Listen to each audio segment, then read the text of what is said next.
এত বড় একটা গাছ তোমার জন্য জান্নাতের মধ্যে বরাদ্দ হবে শুধু একবার সুবহানাল্লাহ বলার দ্বারাই।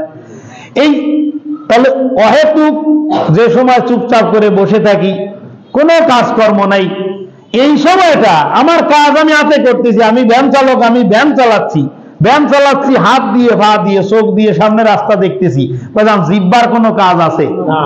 ওই সময় যদি আমি সুবহানাল্লাহ যদি জিকির করতে থাকি, তাহলে আমার প্রতি সুবহানাল্লাহ এই ফজিলত পাওয়া যাবে। প্রত্যেকটা সুবহানাল্লাহ এই রকমের ফজিলত পাওয়া যাবে। এটা খুব সহজ একটা আমল।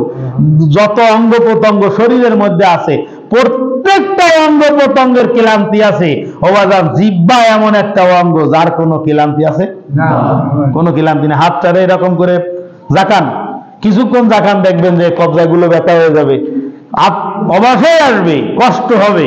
কিন্তু জিহ্বা এমন একটা যন্ত্র আল্লাহ পাকের দেওয়া, 24 ঘন্টা যদি নড়তে থাকে, 24 ঘন্টা যদি নড়তে থাকে, তাহলে এই জিহ্বায় কোনো সময় ব্যথা হবে না, জিহ্বা কখনো অলস হবে না, জিহ্বা কখনো অবশ হবে না। কি বলেন কথা ঠিক না?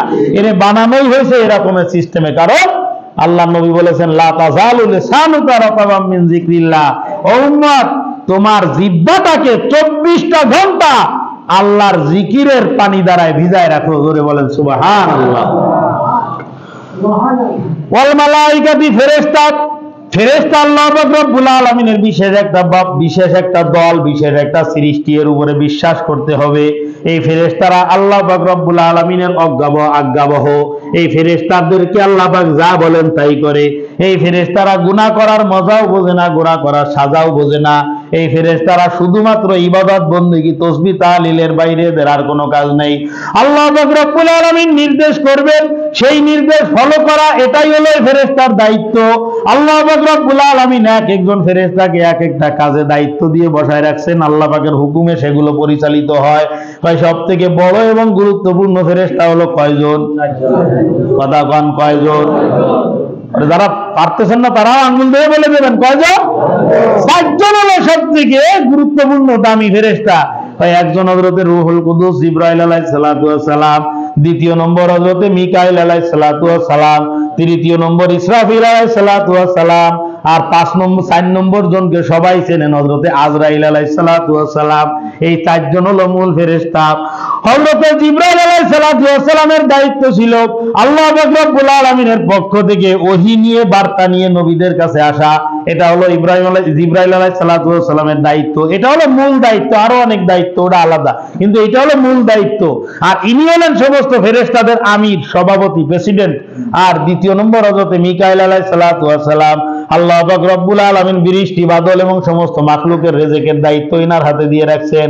আর তৃতীয় নম্বর হযরতে ইসরাফিল আলাইহিস সালাতু ওয়াস সালাম, এখনো পর্যন্ত সিংহা মুখের কাছে নিয়ে বসে আছে, কখন আল্লাহ পাকের হুকুম হবে আর তখন সে ফুৎকার দিয়ে দুনিয়া ধ্বংস করে দিবে, এই অপেক্ষায় সে বসে আছে। তৃতীয় নম্বর ইসরাফিল আলাইহিস সালাতু ওয়াস সালাম।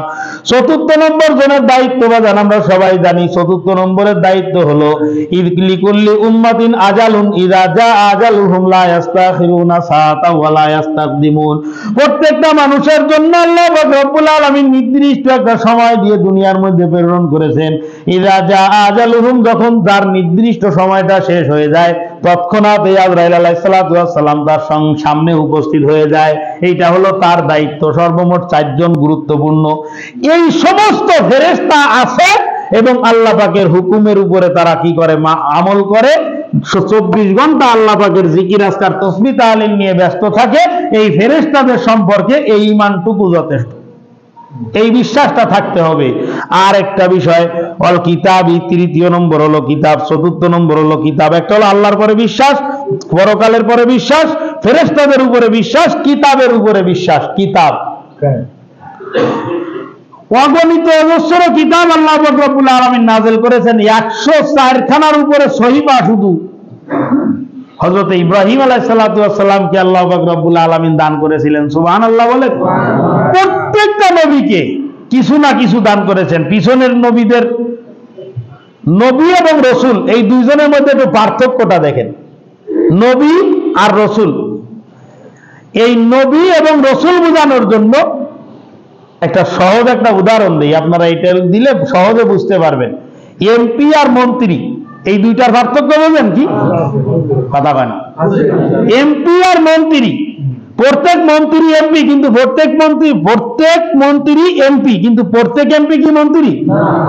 ও ঠিক সেরকম প্রত্যেক রসুল নবী, কিন্তু প্রত্যেক নবী কি না? রসুল না। ওই যে নবুয়তের দিক দিয়ে সংসদ সদস্য হিসাবে 300 জন সবাই সমান, ওখানে প্রধানমন্ত্রীও যা, অন্য সবাই তাই, সংসদ সদস্য হিসাবে সবাই সমান, কিন্তু এর মধ্যে আলাদা এক্সট্রা একটা মর্যাদার নাম হলো স্বরাষ্ট্র দপ্তর, এক্সট্রা একটা মর্যাদার নাম হলো অর্থ দপ্তর, এক্সট্রা একটা মর্যাদা দায়িত্বের নাম হলো যোগাযোগ দপ্তর, ইত্যাদি ইত্যাদি। তো ওই রকম ভাবে নবী হিসাবে প্রত্যেকেই সমান, 2 লক্ষ বা 1,24,000 পয়গম্বর সবাই সমান। এর মধ্যে আল্লাহ পাক রব্বুল আলামিন কিছু সংখ্যক নবীকে এক্সট্রা যোগ্যতা, এক্সট্রা দায়িত্ব, এক্সট্রা পাওয়ার দিয়েছেন। সেই এক্সট্রা দায়িত্ব প্রাপ্ত, এক্সট্রা পাওয়ার প্রাপ্ত, এক্সট্রা কিতাব প্রাপ্ত নবীদেরকে রসুল বলা হয়। ইনাদের কাজ হলো এমন, একজন রসুল পূর্বের সমস্ত শরিয়াত, একজন রসুল আসলে পূর্বের সমস্ত শরিয়াত বাতিল হয়ে যায়। নতুন যে রসুল আসছেন উনার সমস্ত শরিয়াত গুলো চলতে থাকে। এটা সহজে আপনি বুঝতে পারবেন। হযরতে মূসা কালিমুল্লাহ আলাইহিস সালাতু ওয়াস সালাম আসছেন সবার আগে, মানে এই রসুলদের তালিকায়। এর আগে হযরতে নূহ আলাইহিস সালাতু ওয়াস সালাম, উনিও রসুল ছিলেন। তা হযরতে মূসা আলাইহিস সালাতু ওয়াস সালাম আসার পরে উনি নবুয়তের দায়িত্ব পালন করেছেন, উনি রসুল ছিলেন। উনি চলে যাওয়ার পরে আসছেন হযরতে দাউদ আলাইহিস সালাতু ওয়াস সালাম। দাউদ আলাইহিস সালাতু ওয়াস সালাম আসার আগে, আসার পরে মূসা আলাইহিস সালাতু ওয়াস সালামের শরিয়াত বাতিল হয়ে গেছে। দাউদ আলাইহিস সালাতু ওয়াস সালামের শরিয়াত কার্যকর। দাউদ আলাইহিস সালাতু ওয়াস সালাম দুনিয়া থেকে চলে যাওয়ার পরে আসছেন ঈসা রূহুল্লাহ আলাইহিস সালাতু ওয়াস সালাম। ঈসা আলাইহিস সালাম আসছেন, দাউদের শরিয়াত বাতিল হয়ে গেছে, ঈসারটা কার্যকর। ঈসা আলাইহিস সালাতু ওয়াস সালাম চলে যাওয়ার 560 বছর পরে আসছেন আমার নবী জনাব মুহাম্মদুর রাসূলুল্লাহ সাল্লাল্লাহু আলাইহি ওয়াসাল্লাম। ইনি আসার পরে পূর্বের সমস্ত শরিয়াত বাতিল হয়ে গেছে। এখন শুধু কিয়ামত পর্যন্ত এই আখিরি জামানার নবীর শরিয়াত উম্মতে মুহাম্মাদী তথা কোরআনে কারীম চলমান থাকবে। আর কোন শরিয়াত, কোন কিতাবের আলোচনা আর সামনে হবে না। বুঝেছেন কথা? খেয়াল করবেন খুব, ধরে নেন এটা একটা আইন বই না, কোরআনে কারীম, এটা দিক নির্দেশনামূলক পথচিত্র মাইল ফলক হিসাবে একটা বই না, এটা সংবিধান, এটা হলো দিক নির্দেশনা, এর উপরে চলতে হবে, এটা বলা হয়েছে। এইটাকে ফলো করলে সবকিছু ঠিক হয়ে যাবে, এটা বলা হয়েছে। তাহলে এইরকম একটা কিতাব দেওয়া হয়েছিল মূসা আলাইহিস সালামকে, এইরকম একটা দেওয়া হয়েছিল ঈসা আলাইহিস সালামকে, এইরকম একটা দেওয়া হয়েছিল দাউদ আলাইহিস সালামকে। ইনাদের সবগুলো ক্যান্সেল হয়ে গেছে। সংবিধান যদি, সংবিধান প্রণেতা যিনি সংবিধান বানাইছেন, এই কিতাবগুলো বাতিল করেছেন কে? নবীরা? সরাসরি কে করেছেন? তাহলে যিনি সংবিধান দিছিলেন তিনি সংবিধান কি ঘোষণা করেছেন? কথা কয় না, তিনি সংবিধান রহিত করে দিচ্ছেন। তাহলে যিনি সংবিধানের মালিক তিনি সংবিধান রহিত করে দিলেন। এরপরে ওই সংবিধানের কোন কার্যক্ষমতা, কার্যকারিতা কি আর থাকে না। কিন্তু ওই সংবিধানটা ইতিহাসের পাতায় লেখা থাকে।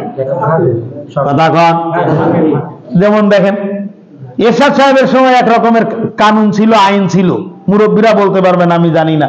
তা ওই রকম ওই কানুনগুলো আলোচনায় আছে, কিন্তু ওই কানুনগুলোর কার্যকারিতা আছে নাই। এই সত্য বিদায় সরকারের একটা আইন ছিল না, গরিব কাটা 1 ঘন্টা আগে দেওয়া, মনে আছে তো? ডিজিটাল টাইম আল্লাহ দিছে 24 ঘন্টা, কিন্তু উনি চিন্তা করতে 25 ঘন্টা বানান যায় কিনা টেনে টুনে কোনোভাবে লম্বা করে। এখন 1 ঘন্টা যে আগায় দিছিল, এই যে আগায় দিছিল, এটা কি ইচ্ছা মতো নয় গরিব কাটা 1 ঘন্টা আগায় দাও, এইভাবে দিলে কি আগানো যায়? এটার জন্য বিল পাস হয়েছে, জিও ইস্যু হয়েছে, এরপরে আলোচনা হয়েছে, ক্যাবিনেটে আলোচনা হয়েছে, সংসদে আলোচনা হয়েছে, বিভিন্ন জায়গায় আলোচনা হয়ে তারপরে পাস হয়েছে। তাহলে যত জায়গায় আলোচনা হয়েছে তত জায়গার নথিতে এই কথাটা লেখা আছে কি আছে না? আমি কি বুঝাতে পারতেছি আপনারে? এই সমস্ত বিষয়গুলো তো আমি ভালো বুঝি না, তা আপনারা কিভাবে বুঝবো? আমি যা বুঝি সেইভাবে বলতেছি। যত জায়গায় উনি আলোচনা করেছেন, মিটিং করেছেন, তত জায়গার নথিতে এটা উল্লেখ করা আছে যে ঘড়ির কাঁটা 1 ঘন্টা আগাবে, ব্যাস ওই পর্যন্ত। এখন কি ওই কাঁটার আগানোর কেই হুকুম এখন কি বলবৎ আছে? ওই কাঁটা আগায় দিয়ে ওই অনুযায়ী যদি কেউ অফিসে যায় বা আসে, তাহলে এটা কি মানে শুদ্ধ হবে? তার জন্য ঠিক হবে? এটা ঠিক হবে না। এখন কথা হলো, খুব ভালো করে বুঝে নিয়েন, বর্তমান সময়ে পয়সা কড়ির লোভে, টাকার লোভে কিছু সংখ্যক মুসলমান ঈসাই মুসলমান হয়ে যাচ্ছে, খ্রিস্টানের সেই ইনজিল পড়ে পড়ে ইনজিলের মুসলমান হয়ে যাচ্ছে। এদের দাবি হলো এটাও তো আল্লাহ প্রদত্ত কিতাব। আপনি কি অস্বীকার করেন যে ইনজিল আল্লাহ প্রদত্ত না? ইনজিল কিতাব আল্লাহ প্রদত্ত, জবুর আল্লাহ প্রদত্ত, তাওরাত আল্লাহ প্রদত্ত, সব আল্লাহ প্রদত্ত। কিন্তু সেই আল্লাহই বলে দিছে যে তাওরাত, জবুর, ইনজিল হচ্ছে বাতিল। তাহলে কি এখনো আপনি সেইটাকে আঁকড়ে ধরবেন? তাহলে সেইটাকে আঁকড়ে ধরার চেষ্টা যে করতেছে সে সঠিক না। আমি কি বুঝাইতে পারলাম? ব্যাপক পরিমাণ অগণিত টাকা পাওয়া যায় এই নোটের লোভে। নিজের ঈমান এবং আমলকে বিক্রি করে দিয়ে আপনি ঈসাই মুসলমান হয়ে যাচ্ছেন। তাহলে আপনি পূর্বের সেই সংবিধান ধরে আছেন, যেই সংবিধানকে সংবিধান দাতা বাতিল ঘোষণা করেছেন, সেই বাতিল সংবিধান নিয়ে পড়ে আপনি ঘোষণা করতেছেন কি যে আমি হলাম ঈসাই মুসলিম। একটু আওয়াজ করে নাউজুবিল্লাহ বলেন। আমাদের ডুমুরিয়াতে এটা চলে আসছে, খ্রিস্টান মিশনারিদের যে মিশন নিয়ে তারা দাওয়াতি কাজ করতেছে, যে এটা দেখো এটাও কোরআনের মতো একটা সংবিধান। খুব ভালো করে বুঝে নেন। এইখানে 1 মিনিটের মধ্যে একটা কথা বলি, সময় শেষ। খেয়াল করেন, প্রত্যেকটা ওষুধ কোম্পানি থেকে ম্যানুফ্যাকচার হওয়ার পরে ওতে উৎপাদন ডেট এবং এক্সপায়ারি ডেট লেখা থাকে না? এবার এক্সপায়ারি ডেটের পরে যদি কেউ ওই ওষুধ খায় বা কোনো ফার্মেসিতে বা কোনো দোকানে যদি পাওয়া যায়, তাহলে সিটে চাল থাকবে? ওই ওষুধ যদি কেউ খায়, তাহলে কি ওষুধের কাজ হবে না বিষের কাজ হবে? এই হলো পরিষ্কার। কারণ সংবিধান যিনি বানাইছেন, তিনি সংবিধানের শেষে লিখে দিচ্ছেন যে এর মেয়াদ হলো ঈসা আলাইহিস সালামের ইনজিলের মেয়াদ হলো কোরআনে কারীম দুনিয়া আসার আগ পর্যন্ত। কোরআনে কারীম দুনিয়ায় চলে আসছে, ইনজিলের মেয়াদ শেষ হয়ে গেছে না? ইনজিলের মেয়াদ শেষ হয়ে যাওয়ার পরে মেয়াদ উত্তীর্ণ ঔষধ যদি সংবিধান বানান, তাহলে ওই সংবিধান আপনাকে সঠিক পথ দেখাতে পারবে? পারবে না। এই সংক্রান্ত আরো কিছু কথা অবশিষ্ট থেকে গেছে, আগামী সপ্তাহে ইনশাআল্লাহ। তাদের সুন্নাত বাকি আছে, 4 রাকাত কাবলা নামাজ পড়েন।